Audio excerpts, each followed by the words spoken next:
আচ্ছা বলেন তো সাথে কেউ থাকলে কেনাকাটা করতে ভালো লাগে না? আসসালামু আলাইকুম। কেমন আছেন সবাই? এই যে আজকে কিন্তু আমি একটু টুকিটাকি জিনিস কিনতে চলে আসলাম।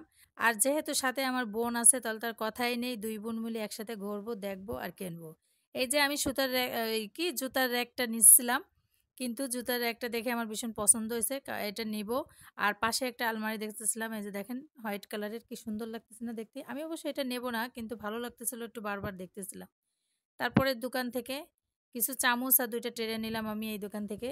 নিয়ে তারপরে আমরা আবার একটু অন্যদিকে গেলাম। যেহেতু বাইরে প্রচণ্ড গরম ছিল। এই যে তারপরে ২ বোন মিলে একটু ঠান্ডা খেলাম, আইসক্রিমও খেলাম।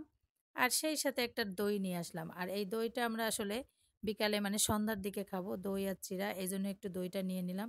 তারপরে বললাম যে, "চল আমরা যাই আরেকটু ঘুরি।" আমার একটা জুতা কেনার দরকার ছিল। সেইভাবে একটা জুতার দোকানে আসলাম। তারপরে আমার বোন পায়ে দিয়ে দেখতেছিল জুতাগুলি যে কোনটা রেখে কোনটা ভালো লাগে।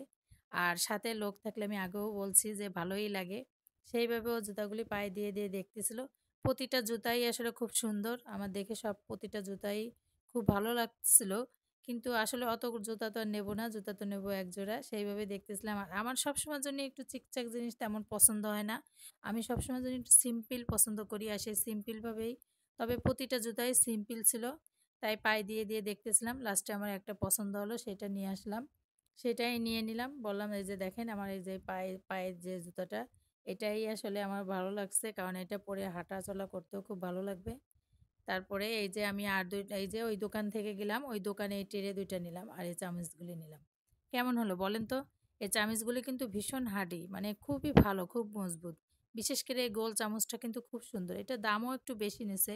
আর ভালো জিনিসের একটু ভালো দাম নেবে এটাই স্বাভাবিক। এই চামচগুলি। আর হচ্ছে এই ট্রে ২ টা দেখেন দেখতে একটু ভিন্ন রকমের। তাই ভাবলাম যে এই ট্রে ২ টা নিই। আর এই ট্রে ২ টায় যখন টেবিলের পরে একটু ফল কেটে দেব তখন দেখতে খুব ভীষণ মানে খুবই ভালো লাগবে, ভীষণ সুন্দর লাগবে যা বললেই আসলে হয়। কথার মধ্যে একটু বাধা যাচ্ছে। আসলে হঠাৎ করে কথা বলতে গেলে একটু সমস্যা হয়ে যায়। তারপরে আমার বোনকে বললাম যে, "আমি আর পারছি না। চল যাই বাসায়। প্রচণ্ড রোদ। বাইরে মানে আর ঘুরতে ইচ্ছা করতেছিল না। মনে হচ্ছিল কখন বাসায় যাব।" আমার অবশ্য কেনাকাটা হয়নি। আরেকটু কেনার দরকার ছিল। মার্কেটে ঘুরে কিনতে সময় লাগে। কিন্তু এত রৌদ্রে আর কিনতে ইচ্ছা করতেছিল না। এজন্যই বাসায় চলে আসলাম।